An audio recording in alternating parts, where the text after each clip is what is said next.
नमस्कार दोस्तों, तांत्रिक मैडम की तिलस्मी दुनिया में आपका स्वागत है। मैं हूँ राज और आप देख रहे हैं हाईवे 33।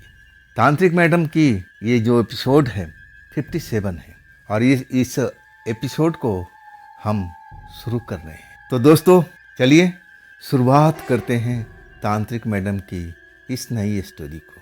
तांत्रिक मैडम की स्टोरी सुनने से पहले दो शब्द मैं आपसे बोलना चाहूँगा।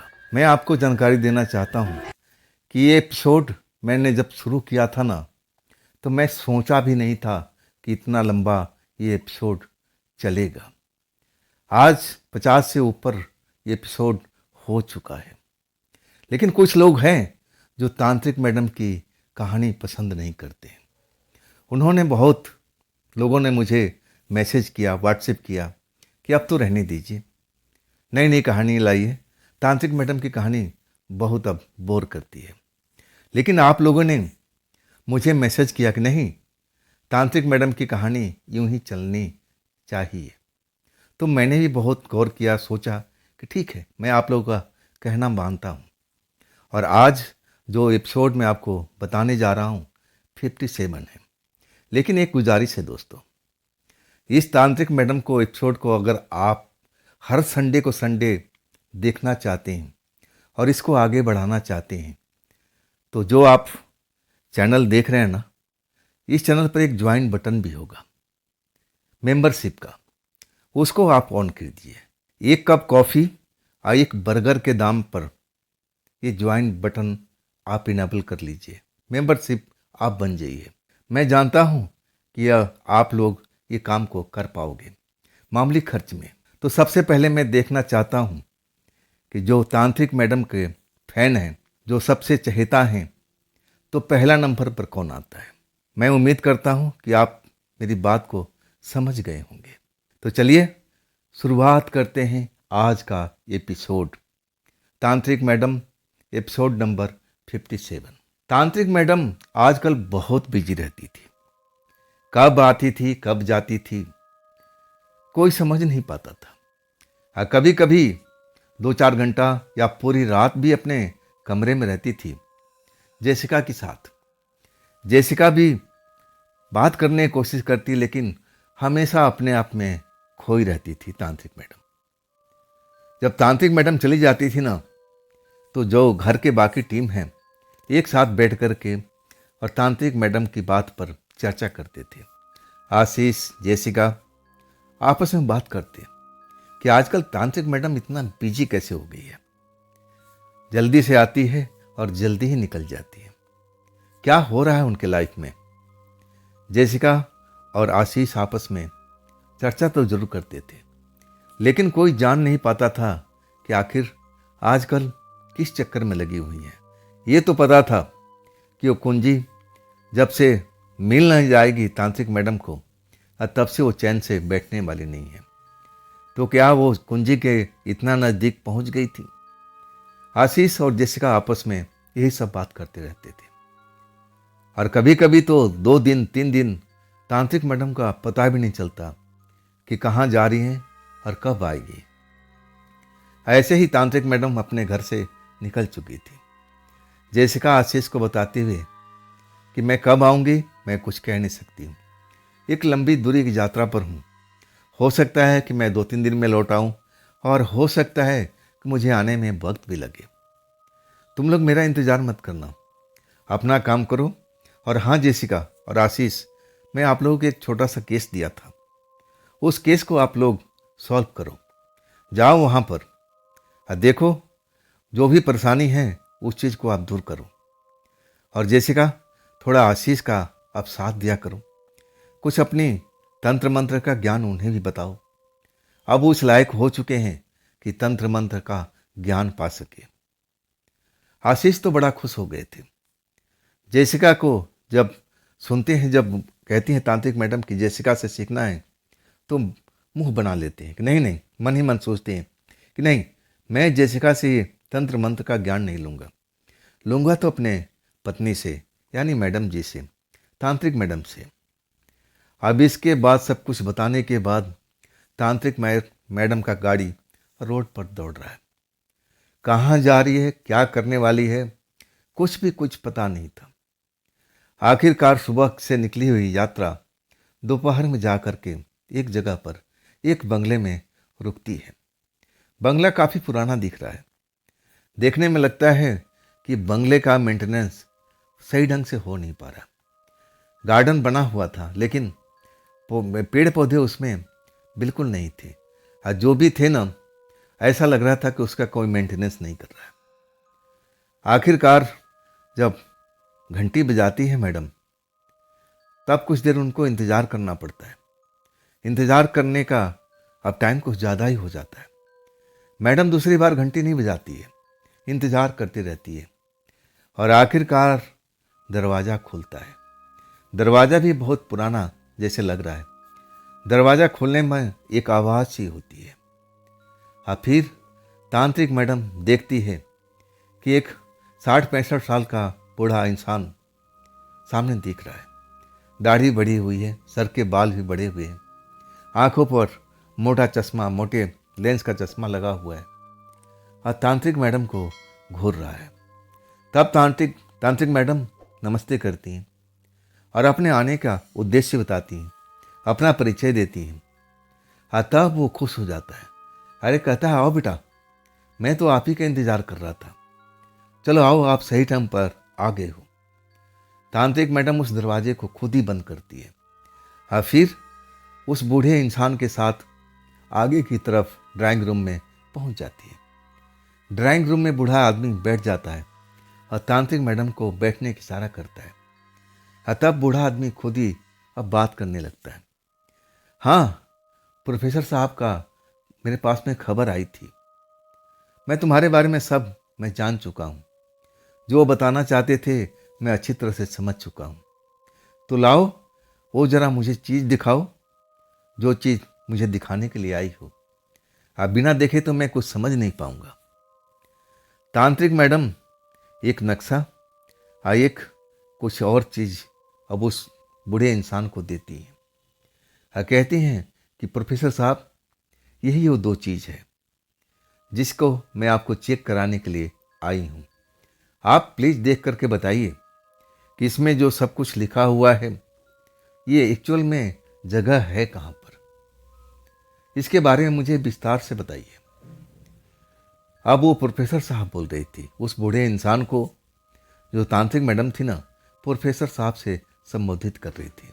तो क्या वो भी एक प्रोफेसर थे? और वो जो सिफारिश किए हुए थे वो भी एक प्रोफेसर थे। तांत्रिक मैडम को बोला गया था कि आप उनके पास चले जाइए, वो आपकी समस्या का हल करने की कोशिश कर सकते हैं। और आखिरकार तांत्रिक मैडम प्रोफेसर साहब के पास पहुंच गई थी। अब दोनों चीज़ वो देख रहे थे अपने मोटे फ्रेम का चश्मा से, मोटे लेंस का चश्मा से, और कहने लगे कि क्या मैं इसको लेकर के अपने स्टडी रूम में जा सकता हूँ?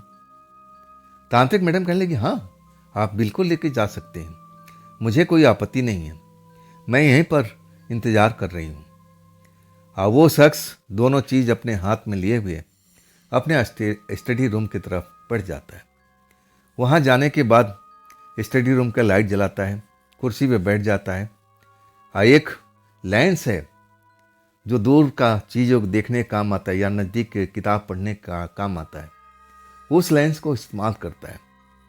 और वो जो नक्शा है उसको बारीकी से देखता है, और जो एक सिक्के के टाइप का दे रखा था, कुछ आड़े टेढ़े निशान बने हुए थे, उसको भी बहुत बारीकी से अध्ययन कर रहे थे।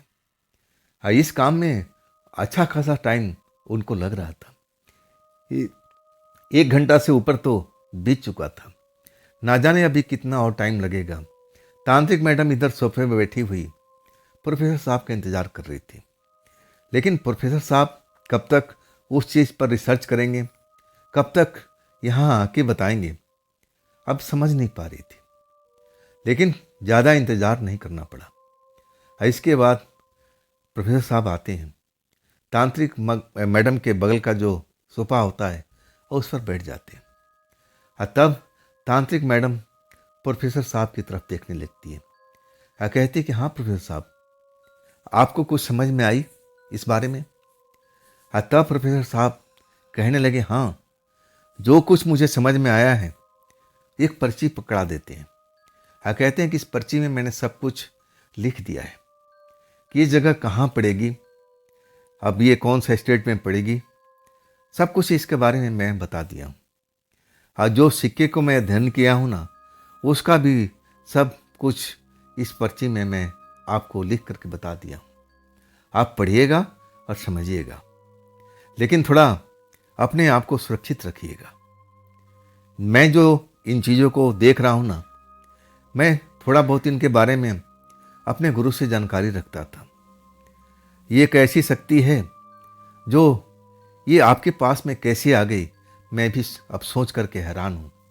लेकिन आप खुद समझदार हैं, पढ़ी लिखी हैं और एक अच्छी तांत्रिक हैं, तो आप अपना जान माल का अब सहायता तो खुद ही कर सकती हैं। मैं इसमें कुछ बोल तो नहीं सकता। तांत्रिक मैडम मुस्कुरा देती है और कहती है, प्रोफेसर साहब, इस बात के लिए मैं बहुत बहुत आपको धन्यवाद देती हूँ। तो बताइए, मुझे आपकी फीस कितनी देनी पड़ेगी? प्रोफेसर साहब जोर से हंसते हैं और कहते हैं कि बेटा, मैं तो कब खाली ही ज़्यादातर बैठा रहता हूँ। मेरे पास में अब कोई काम तो नहीं है।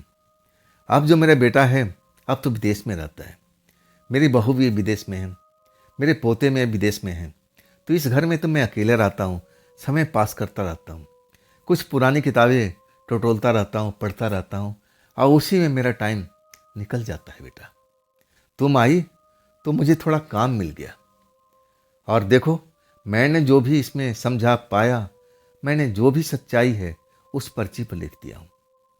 लेकिन बेटा, मैं फिर तुम्हें दोहराना चाहता हूँ कि वो जगह खतरों से भरी हुई है। आम इंसान तो उस जगह से अब दूरी रहना पसंद करेगा।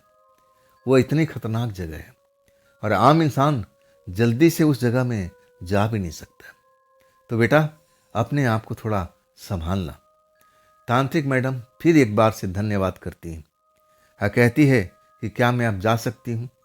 तब प्रोफेसर साहब कहते हैं कि हाँ बेटा, कभी ज़रूरत हो तो हमारे घर पर आ जाए करना, कुछ ऐसे काम मुझसे करवा ले जाना ताकि मेरा भी समय पास हो सके। तांत्रिक मैडम के चेहरे पर मुस्कुराहट आती है, अभिवादन करके अब उस घर से निकल जाती हैं, अपने कार में बैठती हैं। अब इसके बाद कार को स्टार्ट नहीं करती है, बस बैठी हुई उस पर्ची को पढ़ती है। और जैसे जैसे पढ़ती है ना, अब वो कुछ सोचने पर विवश हो जाती है। जैसा लग रहा है कि इसमें जो प्रोफेसर साहब लिख के दिए हैं, तांत्रिक मैडम की कहीं परेशानी तो नहीं बढ़ गई है, कोई समस्या तो इसमें बड़ा नहीं दिख रहा है। लेकिन 2-3 बार पढ़ने के बाद वो पर्ची अपने जेब में रखती हैं और फिर गाड़ी को स्टार्ट कर देती हैं। कार सड़क पर दौड़ने लगता है, लेकिन ये फार्म हाउस की तरफ उनकी कार नहीं जा रही थी। एक अनजान जगह की तरफ वो रवाना हो चुकी थी। रात हो चुकी थी। फिर जब उनको थकावट महसूस होने लगी, तब एक होटल में जा कर के आश्रय लेती हैं, रूम बुक करती हैं और फिर उस जगह पर आराम करने लगती हैं। मतलब अभी यात्रा जो था तांत्रिक मैडम का ख़त्म नहीं होता है, ये तो बस पड़ाव था। इससे भी आगे उनकी यात्रा होने वाली है। अब वही सुबह में होता है। तड़के सुबह उठ करके तांत्रिक मैडम अपने कार में सवार हो जाती है और फिर उनका सफ़र चलने लगता है। एक अनजान सफ़र कहाँ जाके ख़त्म होगा, अब तो ये तांत्रिक मैडम ही जान सकती थी। जो पर्ची में लिखा हुआ था, तो क्या अकेले ही वो कुंजी जो था वो शक्ति पाना चाहती थी? अपने साथ जो उनके सहयोगी थे, उनके हस्बैंड थे, आशीष का मदद नहीं लेनी थी, जेसिका की मदद नहीं लेनी थी, वो प्रीतात्मा लड़की को क्या अपने साथ में नहीं लाना चाहिए था? अकेले ही ये सफ़र तय कर लेंगी, क्या अकेले ही सब काम कर लेंगी? देखने से तो ऐसा ही लग रहा था। तांत्रिक मैडम तेजी से कार चलाती हुई और अपने मंजिल की तरफ बढ़ती जा रही थी। शाम हो चुका था, अंधेरा हो चुका था। तांत्रिक मैडम एक होटल के पास में अपनी कार रोक लेती है और फिर होटल वाले से कुछ बातचीत करती हैं, उस जगह के बारे में पता करती हैं जो पर्ची में लिखा हुआ था। और तब होटल वाला बताता है कि रात के टाइम उस जगह पर जाना टूरिस्ट के लिए तो ठीक नहीं है। रात में वहाँ कोई टूरिस्ट आस पास में जाता नहीं है, वो एक जगह टूरिस्ट वाला है। लेकिन दिन में आप कुछ जगह तक जा सकते हैं, लेकिन उसके आगे भी एक जगह है जहाँ पर कोई भी इंसान को जाना मना है, चाहे रात हो या दिन हो। तांत्रिक मैडम समझ गई थी कि मैं सही जगह पर आ गई हूँ। अब इसके बाद वो रात में वहीं रूम लेकर के स्टे करती हैं और सोचती हैं कि सुबह मैं उस मंजिल की तरफ अब निकल पड़ूंगी। कार में यहीं छोड़ दूंगी और बाकी जो सफ़र होगा मैं पैदल ही तय करूंगी, जैसे मुझे करना होगा। लेकिन कार उस जगह पर तो जा नहीं पाएगी जहाँ मैं जाना चाहती हूँ। क्या मुझे गाइड लेना चाहिए? हाँ, गाइड लेना सही होगा, अपने मन में सोचते हुए और फिर फैसला कर लेती है। सुबह उठने के बाद नाश्ता वास्ता तो कर लिया था और इसके बाद वो टूरिस्ट पैलेस पर पहुंच जाती है। अब वहाँ तो गार्ड घेर लेते हैं, गाइड जो होते हैं घेर लेते हैं। मैडम, मैं आपको पूरी तरह से हर चीज़ दिखा सकता हूँ, एक एक बारीकियाँ बता सकता हूँ। तांत्रिक मैडम देखने लगी।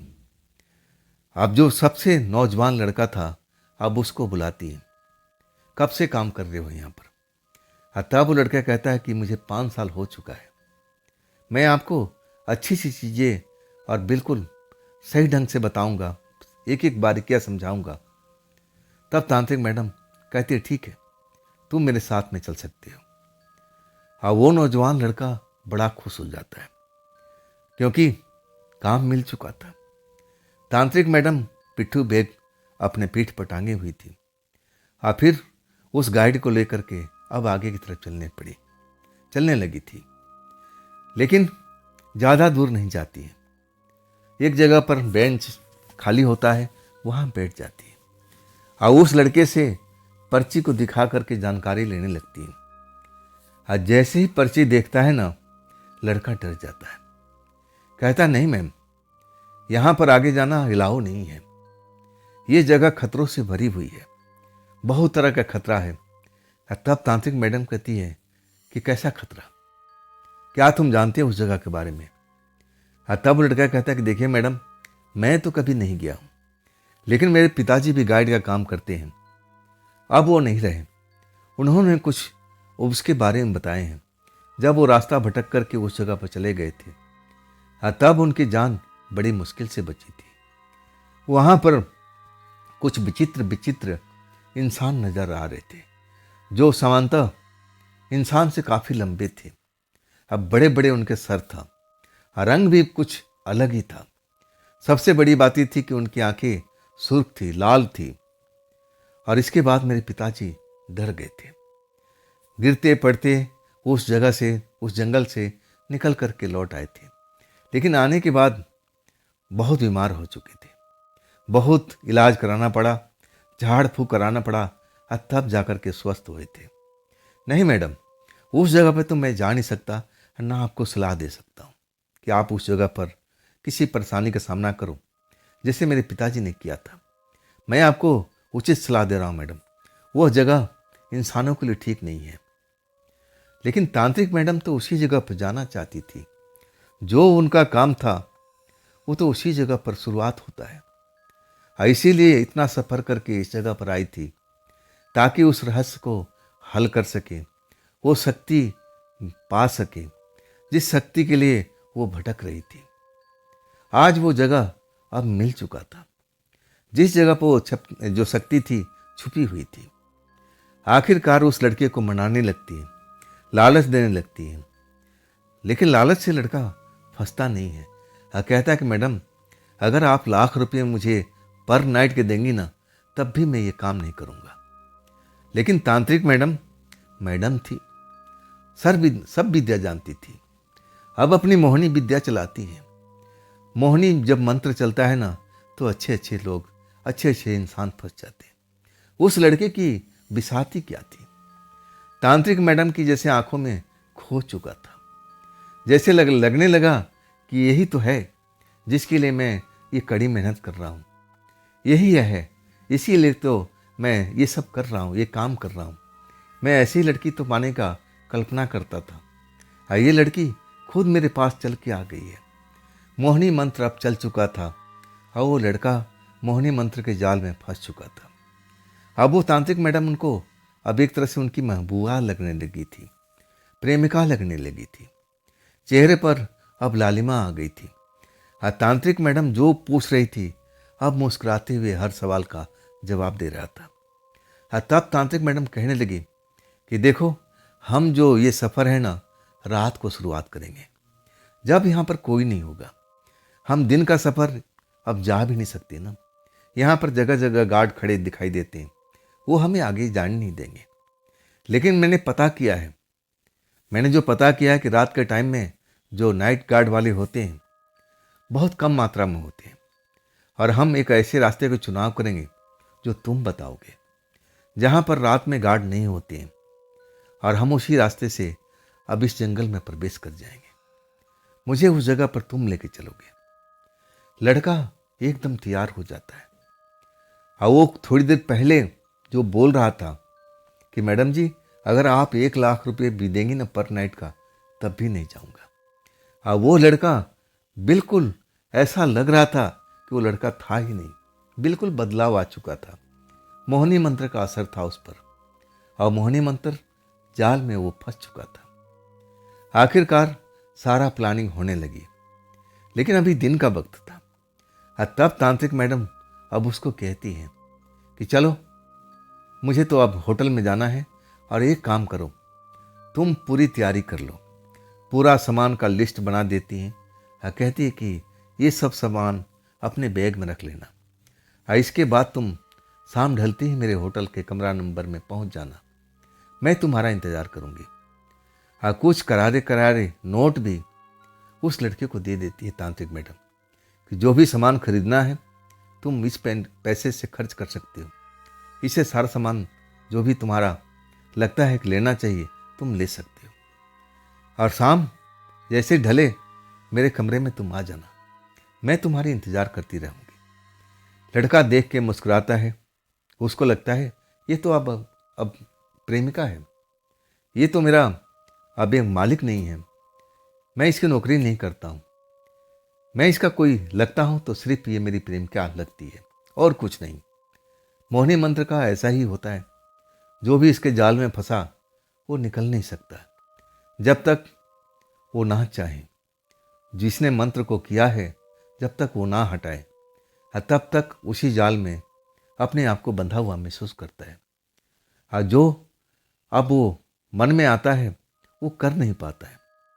अब एक तरह से कंट्रोल तांत्रिक मैडम के हाथों में आ जाता है उस लड़के को, और उसके बाद वो लड़का अपने घर की तरफ चल पड़ता है। तांत्रिक मैडम उससे बोलती है, मैं तुम्हें बता रही हूँ ना, शाम ढलते ही रूम नंबर में पहुँच जाना। रूम नंबर भी बताती हैं, होटल का नाम भी बताती हैं।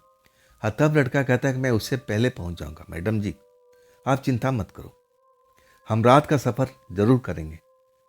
शाम ढल चुकी थी। तांत्रिक मैडम रूम में अपना बैठी हुई थी होटल के कमरे में, और उस लड़के को इंतज़ार कर रही थी जो गाइड लड़का था। उस क्षेत्र का था, उस एरिए का था, और उस जगह के बारे में अच्छी तरह से उसको पता था। लेकिन जहाँ पर तांत्रिक मैडम बैठी थी वहाँ से थोड़ी ही दूरी पर एक खिड़की खुली हुई थी बाहर की साइड में। वहाँ पर तांत्रिक मैडम को कोई निगरानी कर रहा था, लेकिन कौन हो सकता है? तांत्रिक मैडम को इस बारे में पता नहीं चलता कि मेरी भी कोई निगरानी कर रहा है, और वो भी बाहर साइड की खिड़की पर लटके हुए। तांत्रिक मैडम देख तो नहीं पाती, लेकिन उस खिड़की पर कोई न कोई तो है। क्या वो एक आत्मा है, कोई प्रेतात्मा है, या फिर कोई बुरी शक्ति है, या फिर कोई अच्छी शक्ति है? लेकिन कोई न कोई शक्ति तो तांत्रिक मैडम पर निगाह रख रहा है। लेकिन तांत्रिक मैडम इस बारे में बिल्कुल ध्यान नहीं देती। लड़का कुछ देर के बाद में आ जाता है, वैसे ही मुस्कुराता हुआ चेहरा, एक नया बैग कंधे पर टांगे हुए। ज़रूरत का सारा सामान अब उसमें भर चुका था। तांत्रिक मैडम अब सब उससे पूछती है कि सारा सामान हो चुका है? तब वो कहता कि हाँ जी, सब कुछ मैंने रख लिया है। खुश होता है तांत्रिक मैडम को देख करके। अब वो तंत्र मंत्र का ही असर था। इसलिए वो एक तरह से मोहित हुआ पड़ा था। तांत्रिक मैडम का हर आदेश का पालन कर रहा था। और आखिरकार जब रात को 10 बजता है ना, तब तांत्रिक मैडम उस लड़के को कहती है कि अब चलो, टाइम हो चुका है। कब तक हम यहाँ पर बैठे इंतजार करते रहेंगे? अब टाइम आ चुका है। मुझे तुम उस जगह से लेके चलना जिस क्षेत्र में गार्ड ना के बराबर हो। अगर कोई गार्ड मुझे देख भी लेगा ना, तो तुम डरना नहीं। मुझे सब कुछ करना आता है। मैं उनको समझा दूंगी। मुझे जो करना है मैं अपने आप कर दूंगी। अब इसके बाद वो लोग होटल से निकलते हैं। गाड़ी तो लेकर नहीं जाती, पैदल ही रोड पार करते हैं और उस टूरिस्ट पैलेस की तरफ जो जंगल के अंदर बना हुआ है और उसमें चल देते हैं। दरवाज़ा मेन बंद हो चुका है, लेकिन वो गाइड लड़का अब इस जगह पर नया तो नहीं था। उसको मालूम था कि चोर दरवाज़ा कहाँ है। उस दरवाजे पर पहुंचता है और उसको खोल भी लेता है। आगे आगे लड़का और पीछे पीछे तांत्रिक मैडम चलते जा रहे हैं, चलते जा रहे हैं। धीरे धीरे करके रात गहराती जा रही है। और जब वो टूरिस्ट पैलेस ख़त्म हो जाता है, तब लड़का कहता है कि हाँ जी मैडम, क्या हम चलें जंगल के अंदर में? देखिए, कोई यहाँ पर गार्ड नहीं है। अब मुझे लग भी रहा था कि इस जगह पर मुझे कोई गार्ड नहीं मिलेगा, क्योंकि ये जगह रात के टाइम में खतरनाक हो जाती है।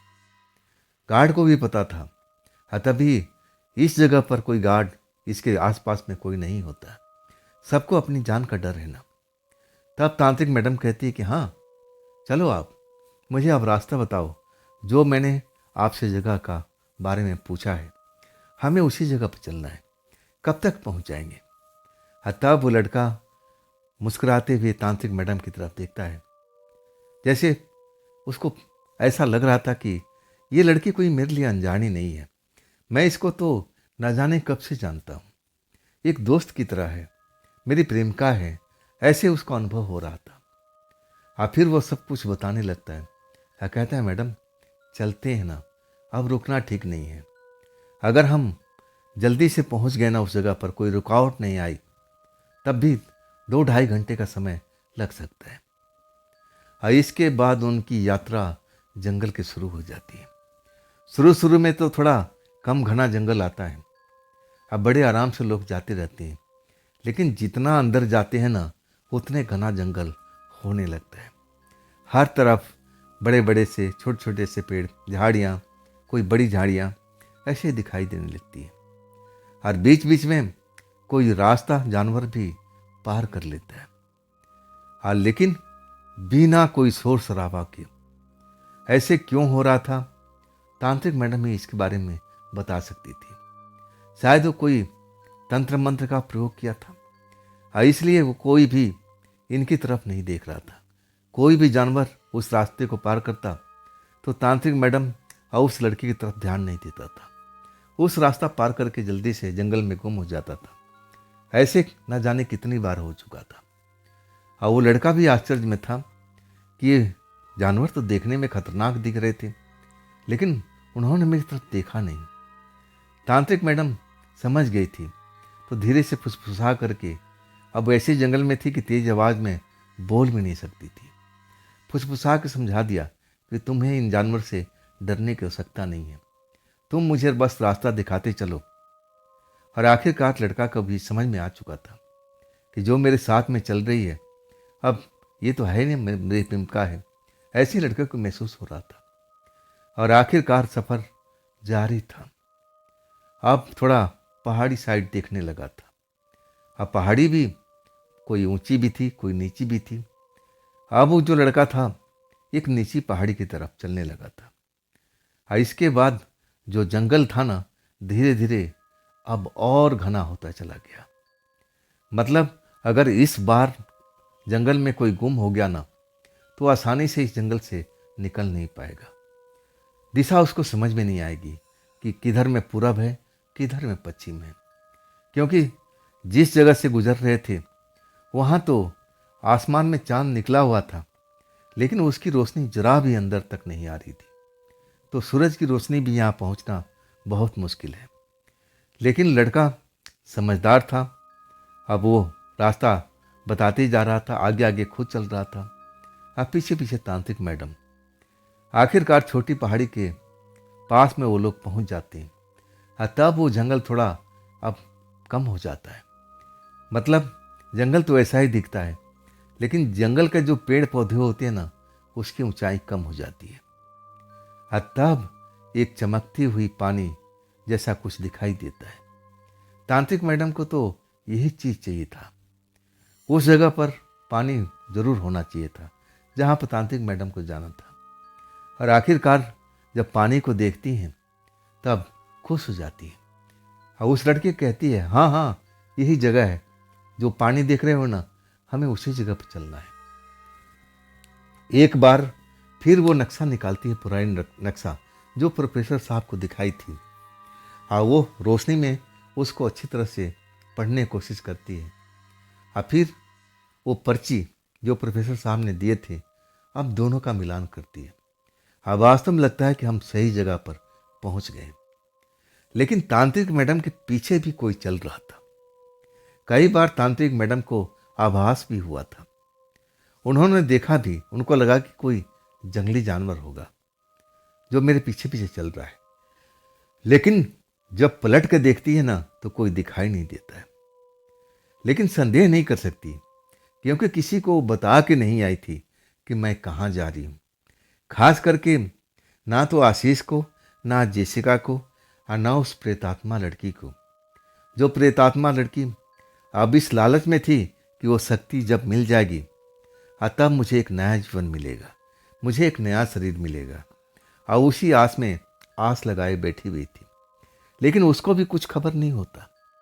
तो आखिर कौन पीछे पीछे चल रहा है? तांत्रिक मैडम कई बार उस चीज को देखने की कोशिश करती है, लेकिन कोई भी नहीं दिखाई देता है। अपने तंत्र मंत्र का प्रयोग भी करती हैं, लेकिन कुछ भी समझ में नहीं आता। तब उनको लगता है कि कोई छोटे मोटे जंगली जानवर होंगे और उन्हीं के मैंने आहट सुनी होंगी। कोई डरने वाली बात नहीं है। आखिरकार उस तालाब पर दोनों को दोनों लोग पहुंच जाते हैं। तांत्रिक मैडम अपने पिट्ठू बैग उतारती हैं, और आखिरकार उसमें वजन भी था। और वो लड़का भी देखा देखी ऐसा ही करता है, अपना पिट्ठू बैग उतार देता है।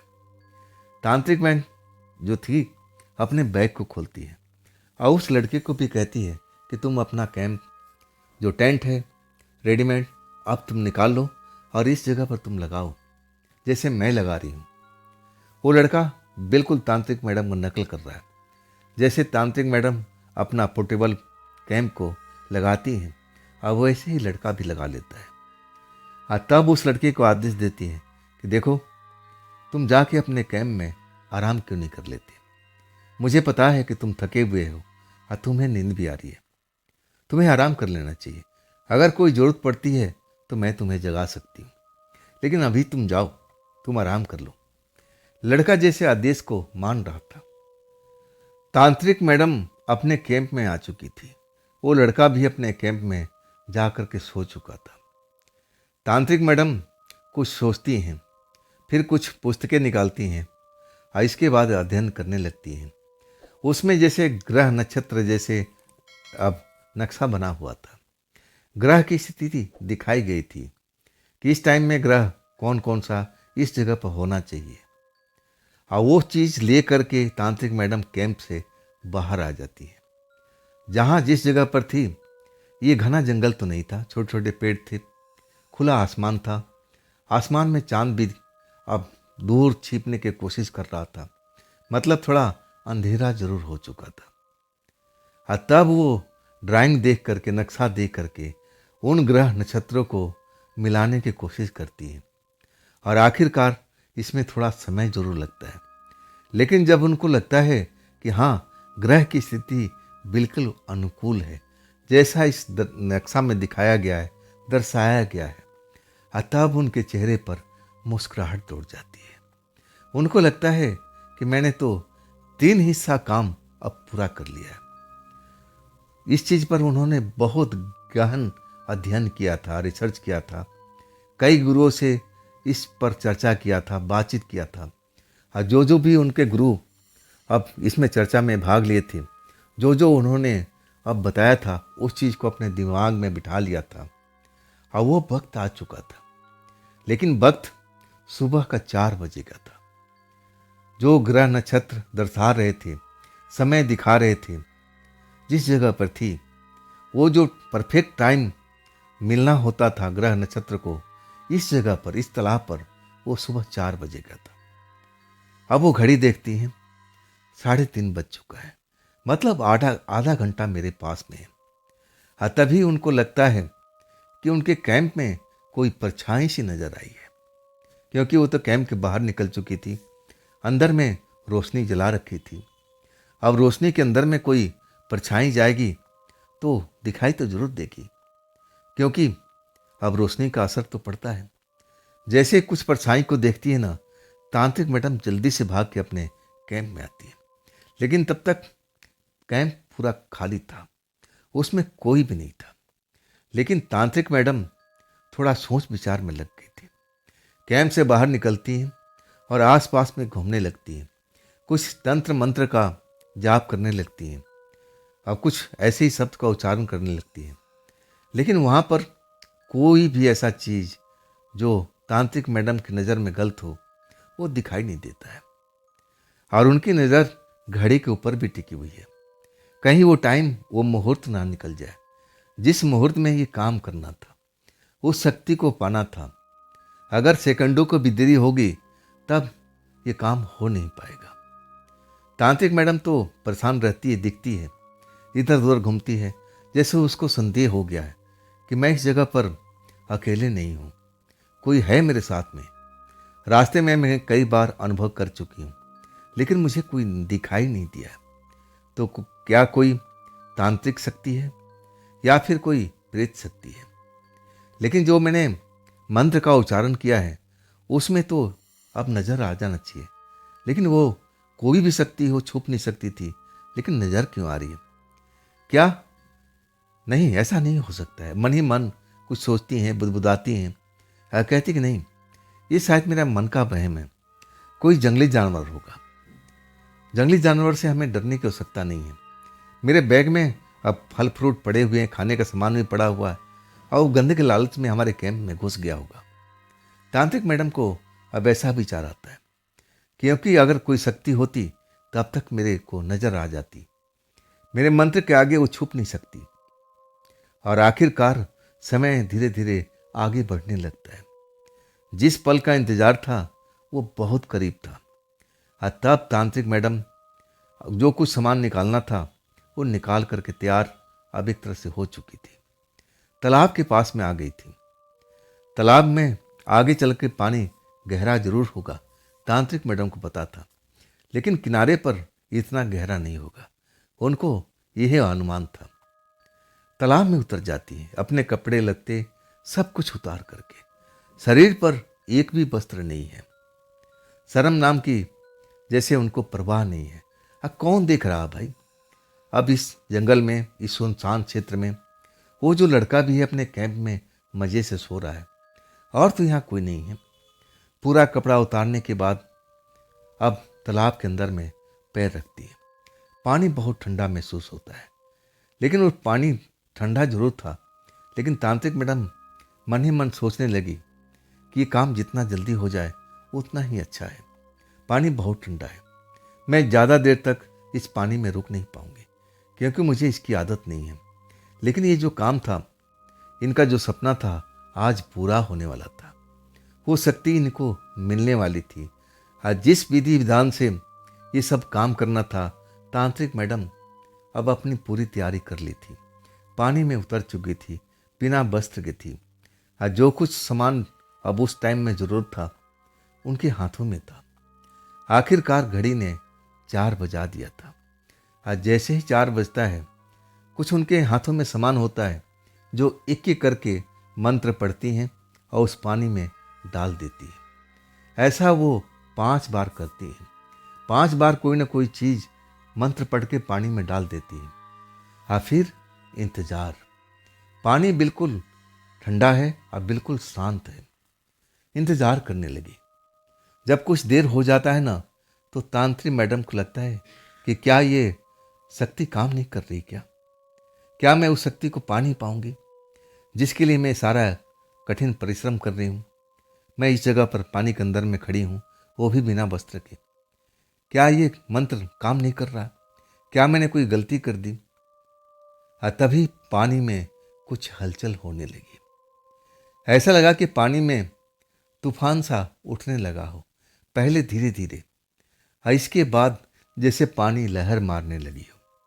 जैसे शांत पानी के तालाब में तांत्रिक मैडम खड़ी नहीं है, कोई समुद्र में खड़ी हो।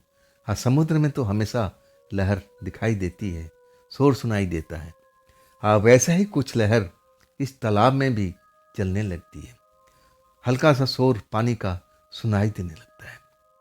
आखिरकार जो अपनी आंखों से देखती है अब समझ जाती है कि नहीं, तंत्र मंत्र काम कर रहा है। हाँ, तभी तो ये शांत पानी में लहर उठ चुकी है। देखते हैं अब क्या होता है। हाँ, तभी लहर जैसे एक साइड से तेजी से भागती हुई तांत्रिक मैडम के तरफ में आ रही थी। हाँ, जब वो लहर से बचने की कोशिश करती हैं, लेकिन लहर इतना बड़ा होता है कि तांत्रिक मैडम बच नहीं पाती। लहर जैसे उनको डुबा देना चाहती हो, और डुबा भी दिया था। जैसे पानी के अंदर अब उनका सर जाता है, एक पल के लिए तो घबरा जाती है, लेकिन जिस जगह पर पानी बहुत कम गहरा था, जब उनको लहर डुबा देती है ना, जब वो नज़ारा देखती है नीचे में, तो एक चमकती हुई चीज जिसमें रोशनी निकल रही हो। पानी के जो तालाब था अब उसके तल पर दिखाई देता है। जैसे उस चीज को देखती हैं, अब उनके तो होश उड़ जाते हैं।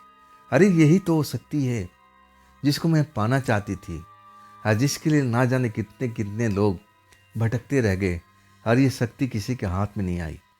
अब तो मेरे सामने है। वो पानी के अंदर झुकती हैं और फिर उस शक्ति को, उस चीज को अपने हाथों में उठा लेती हैं। जैसे हाथों में उठाती हैं, वो चमकती हुई चीज जिसमें से रोशनी निकल रही है, उसकी रोशनी जैसे बुझ जाती है। तांत्रिक मैडम का खुशी का ठिकाना नहीं था। उस चीज को अपने मुट्ठी में कस करके पकड़ लेती हैं, लेकिन वो जैसे जलती हुई दिखाई दे रही थी, उसमें रोशनी जो फूट रही थी अब वो बंद हो चुकी थी। जैसे ही तांत्रिक मैडम उस चीज को छूती हैं और खुश तो हो जाती हैं कि मैंने आखिरकार इस शक्ति को पा लिया। अपने को अब बाहर निकालती हैं, पानी से बाहर।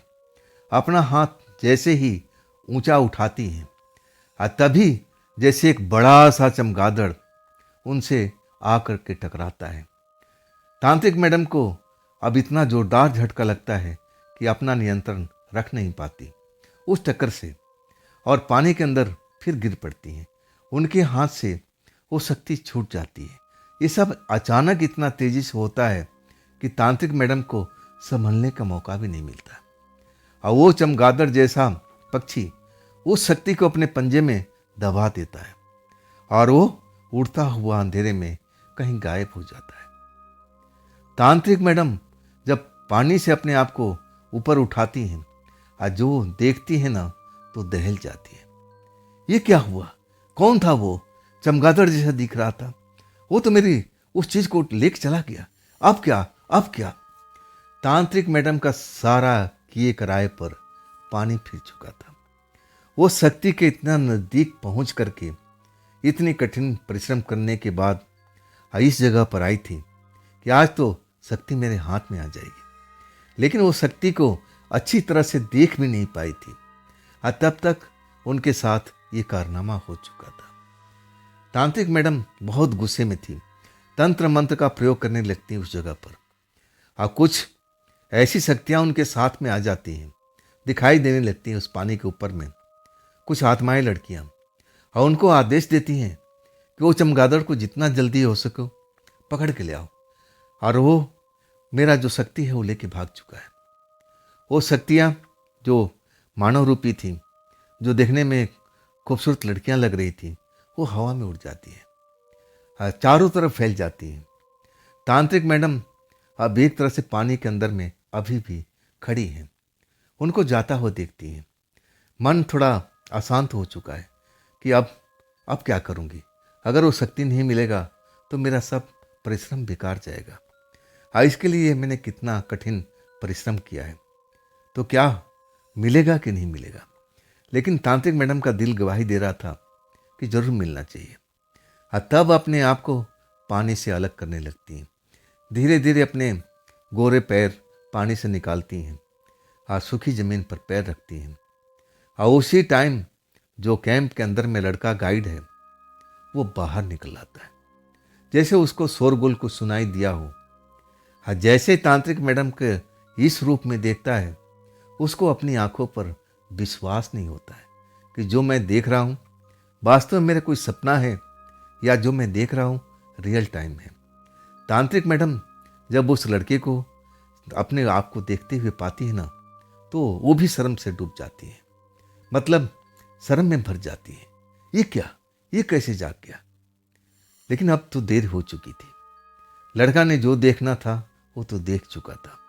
तांत्रिक मैडम शर्म से डूबी जा रही थी। तब गुस्सा तो आता है, ये लड़का क्यों बाहर आ गया। उस लड़के को डांटती है, तुम अपने कैंप में जाओ, तुम्हारी हिम्मत कैसी हुई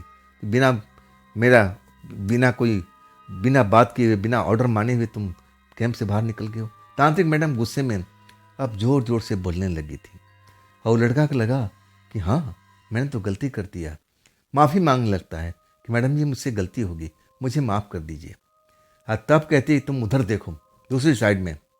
फिर तांत्रिक मैडम जिसे आदेश दे रही हो कि तुमने जिस मेरे ऐसे रूप में देखा है, तुम भूल जाओ कि तुमने मुझे बिना कपड़ों के देखा है। अब बताओ, क्या तुमने मुझे ऐसा देखा है बिना कपड़ों का। तब वो लड़का आवाज़ देता है कि नहीं मैडम, मैंने आपको नहीं देखा, बिना कपड़ों का बिना वस्त्र का नहीं देखा। तब तांत्रिक मैडम कहती है कि ठीक है, जाओ अपने कैंप में जाके आराम करो, जब तक मैं ना बुलाऊं तब तक कैंप से बाहर मत निकलना।